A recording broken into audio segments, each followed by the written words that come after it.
Hayatımning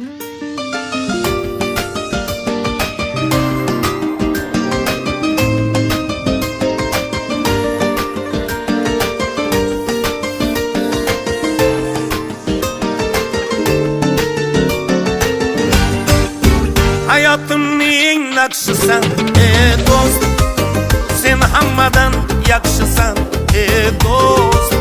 Bu omonat g'arib dunyoda, do'stlarimning naqshisan do'st.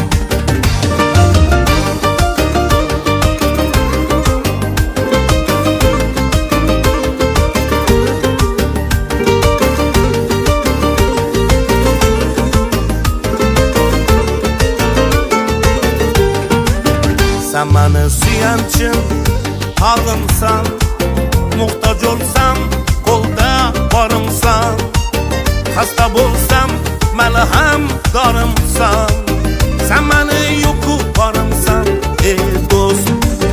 Yuragimda bo'lsa dardim, bilaman seni yonimda ko'rdim.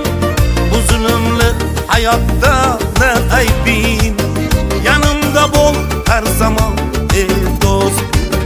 Hayatımning naqshisan dost, sen hammadan yaxshisan dost.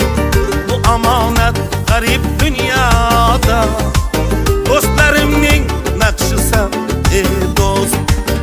Hayatımning naqshisan dost, sen hammadan yaxshisan dost. Bu omonat g'arib dunyoda, do'stlarimning naqshisan do'st.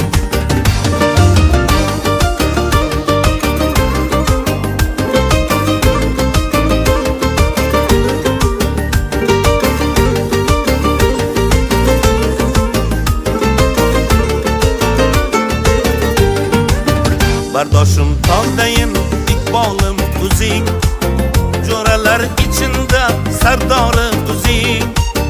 Boringga shukrlar, boringga shukr, sen hammadan yaxshisan do'st. Yuragimda bo'lsa dardim, bilaman seni yonimda ko'rdim. Bu zulmli hayotda ne aybim, yanımda bol her zaman dost. Hayatımning naqshisan dost, sen hammadan yaxshisan dost. Bu omonat g'arib dunyoda,